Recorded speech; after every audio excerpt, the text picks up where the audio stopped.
नमस्कार दोस्तों, स्वागत है आपका हमारे YouTube चैनल एग्ज़ाम गुरु में। दोस्तों, हमारी जो बहुत ही महत्वपूर्ण सीरीज चल रही है रेलवे फाइनल पेपर, उसके अंतर्गत आज मैं आपके लिए लेकर आया हूं 38वें नंबर का फाइनल पेपर। इसके पहले मैं 37 फाइनल पेपर इस वीडियो सीरीज के कंप्लीट करा चुका हूं। जो भी बच्चे एनटीपीसी या फिर ग्रुप डी एग्ज़ाम्स की तैयारी कर रहे हैं उनके लिए हमारा ये वीडियो बहुत ही इंपॉर्टेंट सीरीज़ है। हम इस वीडियो सीरीज़ में टोटल 100 वीडियो कंप्लीट करेंगे और इस प्रकार हम हर वीडियो में 40 क्वेश्चन कंप्लीट करेंगे। इस प्रकार 40,000 क्वेश्चन हमारे कंप्लीट हो जाएंगे। आज का हमारा 38वें नंबर का वीडियो, जल्दी से सभी स्टूडेंट जुड़ जाइए। आज का हमारा 38वें नंबर का वीडियो देखेंगे। वीडियो शुरू होने से पहले ये कहना चाहते हैं कि फटाफट सभी स्टूडेंट्स वीडियो को जल्दी से एक लाइक कर दीजिए। मैं आपको बताना चाहता हूँ कि ये वीडियो बहुत ही इंपॉर्टेंट है, इसलिए अपने दोस्तों के साथ शेयर भी कर दीजिए। चलिए, तो बिना टाइम वेस्ट किए आज का हमारा पहले नंबर का क्वेश्चंस लेते हैं। सबसे पहला प्रश्न है हमारा, देखिए ध्यान से। निम्नलिखित में से किस मंदिर परिसर में एक भारी भरकम नंदी की मूर्ति है जिसे भारत की विशालतम नदी मूर्ति माना जाता है, नंदी मूर्ति माना जाता है? आपको बताना है कौन सा मंदिर परिसर है जहां पर भारी भरकम नंदी की मूर्ति है जिसे भारत की विशालतम नंदी मूर्ति माना जाता है। तो नोट करना, इसका सही उत्तर का option C right answer Kandariya Mahadev मंदिर। ठीक है, नोट करिएगा कमेंट बॉक्स में। चलिए अगले प्रश्न को चलते हैं। नेक्स्ट देखिए स्क्रीन पर, किस पर स्वामित्व के लिए पाल प्रतिहार व राष्ट्रकूटों के बीच त्रिपक्षीय संघर्ष हुआ? बताएंगे किस पर स्वामित्व के लिए पाल प्रतिहार व राष्ट्रकूटों के बीच त्रिपक्षीय संघर्ष हुआ? इसका सही तरह से option B right answer Kannauj. किसके लिए, किस पर स्वामित्व के लिए? कन्नौज पर स्वामित्व के लिए पाल प्रतिहार व राष्ट्रकूटों के बीच त्रिपक्षीय संघर्ष हुआ था। चलिए नेक्स्ट क्वेश्चन देखिएगा। भारत के नियंत्रक एवं महालेखा परीक्षक की नियुक्ति संविधान के किस अनुच्छेद के तहत की गई है? बहुत ही महत्वपूर्ण प्रश्न है। अनुच्छेद वाले क्वेश्चन बहुत इंपॉर्टेंट होते हैं, तो नोट कीजिए। इसका सही उत्तर ऑप्शन सी राइट आंसर अनुच्छेद 148 के तहत। किसके तहत होती है? अनुच्छेद 148 के तहत भारत के नियंत्रक और जो महालेखा परीक्षक होते हैं सीएजी, उनकी नियुक्ति की जाती है। चलिए अगले प्रश्न की ओर चलते हैं। निम्नलिखित में से किसे हाल ही में आरबीआई का पुनः डिप्टी गवर्नर बनाया गया है? तो कौन है हाल ही में आरबीआई के पुनः डिप्टी गवर्नर? तो यह है दोस्तों, नोट कीजिएगा, एनएस विश्वनाथन। नोट कीजिएगा कमेंट बॉक्स में, कौन है? एनएस विश्वनाथन। चलिए अगले प्रश्न की ओर चलते हैं। स्वतंत्र भारत का अंतिम गवर्नर जनरल कौन था? बात हो रही है स्वतंत्र भारत की, समझ रहे हैं ना आप? जब भारत स्वतंत्र हो गया था उस समय भारत का अंतिम गवर्नर जनरल कौन था?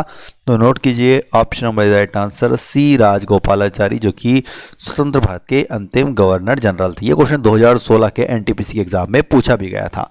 चलिए अगले प्रश्न की चलते, उत्तर प्रदेश की प्रमुख फसल इनमें से कौन सी है? तो नोट कीजिए, उत्तर प्रदेश की प्रमुख फसल है गेहूं। कमेंट बॉक्स में नोट करें, इंपॉर्टेंट क्वेश्चन रहेगा आपके एग्जाम्स के लिए वाला भी। चलिए अगले प्रश्न की ओर चलते हैं। नेक्स्ट क्वेश्चन देखिएगा, विजयनगर के राजा कृष्णदेव राय ने गोलकुंडा का युद्ध किस राजा के साथ लड़ा था बच्चों?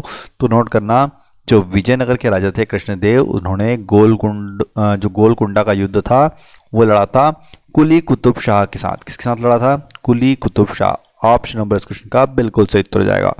अगला प्रश्न देखिएगा, नींबू का कैंकर किसे होता है? बतलाएंगे दोस्तों, नींबू का कैंकर किससे होता है? तो नोट कीजिएगा, ये होता है जीवाणुओं से। किससे होता है नींबू का कैंकर? जीवाणु से होता है। ऑप्शन नंबर 20 क्वेश्चन का बिल्कुल सही उत्तर हो जाएगा। अगले प्रश्न को चलते हैं। नेक्स्ट क्वेश्चन देखिए, मंत्रिपरिषद में निम्नलिखित में से कौन शामिल नहीं रहता बच्चों? मंत्रिपरिषद में निम्नलिखित में से कौन शामिल नहीं रहता है? तो संसदीय सचिव। नोट कीजिए, ऑप्शन नंबर डिस्कशन का बिल्कुल सही उत्तर होगा। मंत्रिपरिषद में निम्नलिखित में से कौन शामिल नहीं होता है? तो संसदीय सचिव शामिल नहीं रहता है। अगला प्रश्न देखिए, पारद थर्मामीटर का आविष्कार किसने किया था बच्चों? तो नोट कीजिए, पारद थर्मामीटर का आविष्कार किया था फारेनहाइट ने। ऑप्शन नंबर 20 क्वेश्चन का बिल्कुल सही उत्तर जाएगा। किसने किया था? फारेनहाइट ने। अगला प्रश्न देखिएगा स्क्रीन पर, वायुयानों के टायरों में निम्नलिखित में से किस गैस का प्रयोग किया जाता है बच्चों? बहुत महत्वपूर्ण प्रश्न है वाला भी। तो देखिए, जो वायुयान के टायर होते हैं उसमें प्रयोग किया जाता है हीलियम गैस का। किस गैस का प्रयोग किया जाता है? Helium gas. Option number 20 question का बिल्कुल सही उत्तर हो जाएगा। अगला प्रश्न देखिए, भारत में किस संवैधानिक पद पर कोई महिला नहीं रही है? बताएंगे बच्चों, भारत में किस संवैधानिक पद पर कोई महिला नहीं रही है? इसका सही उत्तर होगा उच्चतम न्यायालय के मुख्य न्यायाधीश। उच्चतम न्यायालय के मुख्य न्यायाधीश के पद पर अभी तक कोई भी महिला नहीं रही है। अगला प्रश्न देखिए, तितली की आंखें रात में क्यों टिमटिमाती है? बताएंगे, तितली की आंखें रात में क्यों चमकती है? तो दोस्तों इसका सही उत्तर होगा टेपिटम लूसिडम्स के कारण। किसके कारण होता है?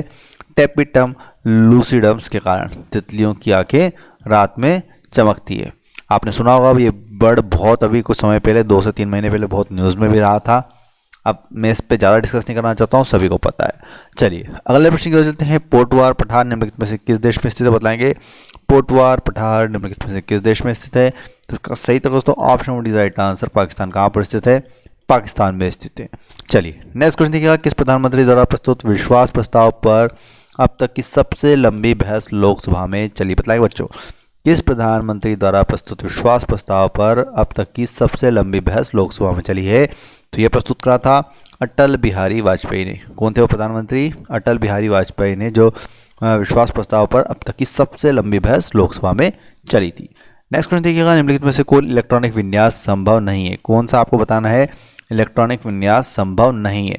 तो देखिए कौन कौन से संभव है, 1:2 भी संभव है, 1:2, 2:2, 2p5, 1:2, 2:2, 2p6, 2d10, 3s1, ये तीनों ही संभव है। लेकिन 1:2, 2:2, 2p6, 2d10, 3s2 ये संभव नहीं है। ऑप्शन नंबर 20 क्वेश्चन का बिल्कुल सही उत्तर, बाकी तीनों ए सी डी ये तीनों ही इलेक्ट्रॉनिक विन्यास संभव है। अगला प्रश्न की स्क्रीन पर सूर्य के रासायनिक मिश्रण में हाइड्रोजन का प्रतिशत कितना होता है, कितनी परसेंट होती है हाइड्रोजन, बताएंगे बच्चों। इंपॉर्टेंट क्वेश्चन है आपको एग्जाम्स के लिए वाला। वेरी गुड, तो नोट कीजिएगा। सूर्य के रासायनिक मिश्रण में 71% हाइड्रोजन होती है। चलिए अगले प्रश्न को चलते हैं। भारत में जन्मी तथा अब इंग्लैंड में बस चुकी किस युवती को मिस इंग्लैंड 2019 के खिताब से नवाजा गया है, बताएंगे। करंट अफेयर्स का क्वेश्चन है, तो नोट कीजिएगा। इसका नाम है भाषा मुखर्जी, जो भारत में जन्म हुआ था इनका और अब वे इंग्लैंड में बस चुकी है। उन्हें मिस इंग्लैंड 2019 का खिताब मिला है। बहुत महत्वपूर्ण प्रश्न है करंट अफेयर्स का। नेक्स्ट क्वेश्चन देखिए। भारत की राष्ट्रीय आय की गणना किस आधार पर की जाती है, बताएंगे। भारत की राष्ट्रीय आय की गणना किस आधार पर की जाती है, तो की जाती है चालू मूल्यों के आधार पर, स्थिर मूल्यों के आधार पर, दोनों के, मतलब उपयुक्त दोनों के आधार पर। ऑप्शन नंबर 6 क्वेश्चन का बिल्कुल सही उत्तर हो जाएगा। अगला प्रश्न है। संपत्ति के अधिकार को मूल अधिकार की श्रेणी से हटाकर किस अनुच्छेद के अंतर्गत रखा गया है, बच्चों बताएंगे। संपत्ति के अधिकार को मूल अधिकार की श्रेणी से हटाकर किस अनुच्छेद के अंतर्गत रखा गया है, तो ये रखा गया अनुच्छेद 300 का, अनुच्छेद 300 का के अंतर्गत रखा गया है। बहुत महत्वपूर्ण प्रश्न है अनुच्छेद के, ठीक है। चलिए अगले प्रश्न की ओर चलते हैं। नेक्स्ट क्वेश्चन देखिए। नगरीय विमानन मंत्रालय द्वारा जारी आंकड़ों के अनुसार भारत के कितने एयरपोर्ट सिंगल यूज प्लास्टिक से मुक्त हो चुके हैं, बताएंगे। नगरीय विमानन मंत्रालय द्वारा जारी आंकड़ों के अनुसार भारत के कितने एयरपोर्ट सिंगल यूज प्लास्टिक से मुक्त हो चुके हैं, तो ये हो चुके हैं 55 एयरपोर्ट्स। कितने, 55 एयरपोर्ट, जो कि आप पूरी तरह से सिंगल यूज प्लास्टिक से मुक्त हो चुके हैं। अगला प्रश्न है। निम्नलिखित में से कौन सही सुमेलित है, बताएंगे बच्चों। इनमें से कौन सी जोड़ी सही है, फटाफट बताएंगे। वेरी गुड, तो देखिए पहला ऑप्शन देखते हैं। नाडार जाति संघ तमिलनाडु बिल्कुल सही उत्तर, रेड्डी जाति समुदाय आंध्र प्रदेश बिल्कुल सही है, लिंगायत समुदाय कर्नाटक बिल्कुल सही उत्तर, मतलब ऑप्शन नंबर इस क्वेश्चन का बिल्कुल सही उत्तर है। तीनों ही जोड़ियां बिल्कुल सही जोड़ियां है। अगला प्रश्न क्या। प्रथम महायुद्ध के दौरान कहां पर भारत की एक अनंतिम सरकार बनी थी जिसके प्रेसिडेंट राजा महेंद्र प्रताप थे, बताएंगे बच्चों। प्रथम महायुद्ध के दौरान कहां पर भारत की अंतिम सरकार बनी थी जिसके प्रेसिडेंट राजा महेंद्र प्रताप थे, तो ये थी अफगानिस्तान में। कहां पर बनी थी, कहां पर बनी थी, अफगानिस्तान में बनी थी प्रथम महायुद्ध के दौरान भारत की एक अंतिम सरकार, जिसके प्रेसिडेंट कौन थे, राजा महेंद्र देव प्रताप थे। नोट करना इंपॉर्टेंट क्वेश्चन रहेगा फिर एग्जाम्स के लिए। अगला प्रश्न है। किस शासन के राज दरबार में जैन आचार्य हेमचंद्र को संरक्षण मिला, बताएंगे बच्चों। किस शासन के राज दरबार में जैन आचार्य हेमचंद्र को संरक्षण मिला, तो ये थे जयसी सिद्धराज और गुमालपान दोनों। ऑप्शन नंबर 6 का बिल्कुल सही उत्तर जाएगा, ए और बी दोनों के शासनकाल में, ठीक है। चलिए अगले प्रश्न को लेते हैं। निम्न धातुओं में से कौन सी धातु नमक के तनु अम्ल की क्रिया से हाइड्रोजन गैस नहीं देती, बताएंगे।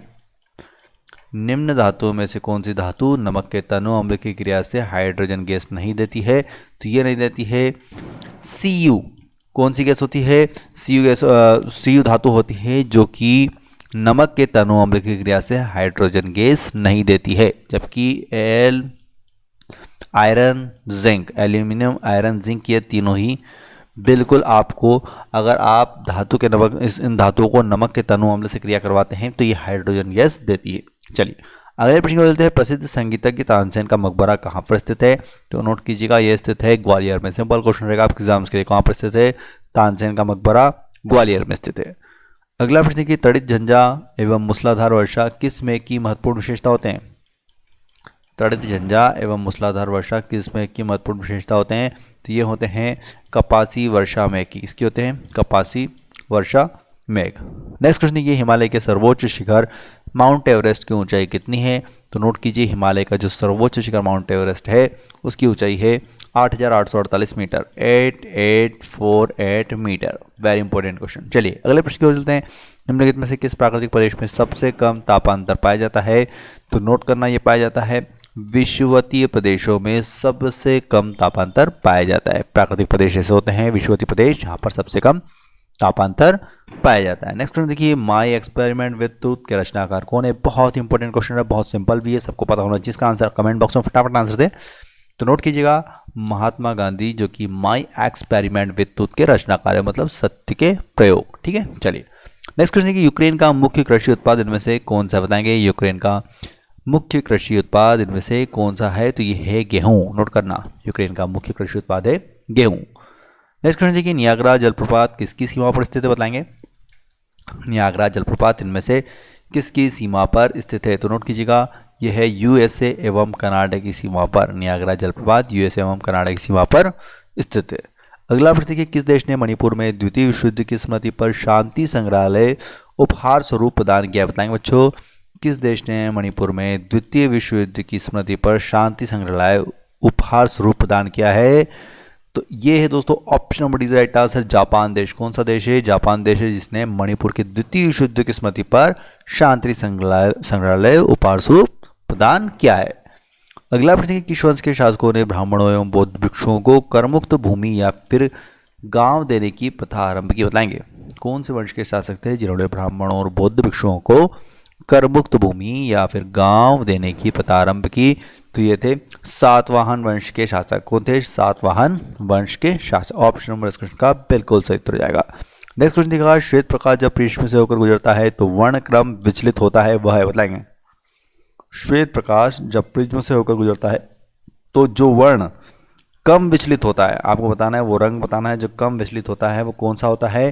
तो वो होता है लाल रंग। ऑप्शन नंबर इस क्वेश्चन का बिल्कुल सही उत्तर हो जाएगा। नेक्स्ट क्वेश्चन देखिएगा, भारत का सबसे बड़ा व्यावसायिक बैंक इनमें से कौन सा है?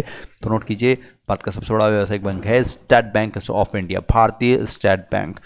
नेक्स्ट क्वेश्चन देखिएगा, सुमेलित युग इनमें से कौन सा है? सही जोड़ी इनमें से कौन सी है? फटाफट कमेंट बॉक्स में कमेंट करके बताइए। तो देखिए हम देखते हैं कि इनमें से कौन सी सुमेलित जोड़ी है, सही जोड़ी है। तो देखिए सकाई मलेशिया बिल्कुल सही थे, किर्गिज इंडोनेशिया गलत है, पिग्मी कीनिया ये भी गलत है और शैंपेन थाईलैंड गलत है। मतलब ऑप्शन नंबर इस क्वेश्चन का बिल्कुल सही उत्तर है। ये क्या देखा है आपको? जनजाति दे रखी है और कहाँ पर किस देश में स्थित है? मलेशिया में। बिल्कुल सही उत्तर है ए। चलिए नेक्स्ट क्वेश्चन की ओर चलते हैं। ऑस्ट्रेलिया का कुलगाड़ी तथा कालगुर्गी क्षेत्र निम्नलिखित में से किस खनिज के उत्खनन के लिए प्रसिद्ध है? तो नोट कीजिए जो ऑस्ट्रेलिया का कुलगाड़ी या फिर कालगुर्गी क्षेत्र है वो सोने के खनिज के उत्खनन के लिए प्रसिद्ध है। बहुत महत्वपूर्ण प्रश्न है वाला।